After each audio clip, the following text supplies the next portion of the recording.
សួស្តីពុកម៉ែបងប្អូនទាំងអស់គ្នាបាទឥឡូវនេះខ្ញុំចង់បង្ហាញខ្លះពាក់ព័ន្ធនឹងការផ្សារភ្នែកភាសាលើមកប្រហែលជា12យប់ហើយបាទ12ភាសាព្រឹកមិញខ្ញុំជាមួយកូនចៅធ្វើរៀនម៉ូតូអញ្ចឹងកូនចៅគេផ្សារខ្ញុំឲ្យបន្តាទៅពាក់ប៉ុន្តែខ្ញុំអត់បានពាក់គាត់នៅឈរមើលសោះបាទអញ្ចឹងទៅយើងផ្សារហើយដូចអត់អីទេហើយយកម៉ូតូទៅឲ្យជាងគេដោបេនគេធ្វើអីផ្សេងអត់អីទេតពេលយប់ឡើងមានអារម្មណ៍ថាគេងហើយងើបមកប្រហែលម៉ោង11ជាងមានអារម្មណ៍ថាឈឺភ្នែកអត់ដឹងមូលហេតុហើយគេងអត់កើតទេ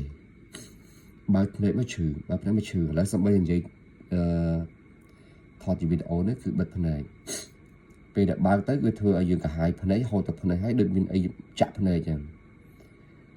តពេលមិញសួរកូនចៅទៅកូនចៅថាពូអីរកម្មភ្នែកហើយបើសិនជាកាន់តែបើកភ្នែកកាន់តែខ្លាំងតែភ្នែកហូរកាន់តែខ្លាំងដូចមានអីចាក់ភ្នែកយើងឈៀលភ្នែកយើងមក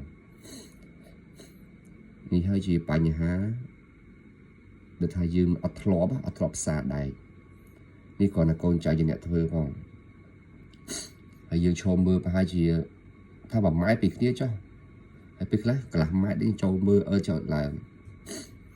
ហើយសំបីតែយើងនិយាយទូរស័ព្ទហ្នឹងថតហ្នឹងពេលដែលបើកខ្លាំងគឺហូរទៅភ្នែកហើយពិបាកគេមែនតើពិបាកគេលើកទី1ហើយគឺតែអញ្ចឹងយើងពិបាកខ្លួនឯងមិនដឹងថាយ៉ាងម៉េចទេអញ្ចឹងសូមជំរាបជូនបងប្អូនសម្រាប់បងប្អូនដែលចង់ផ្សារដែក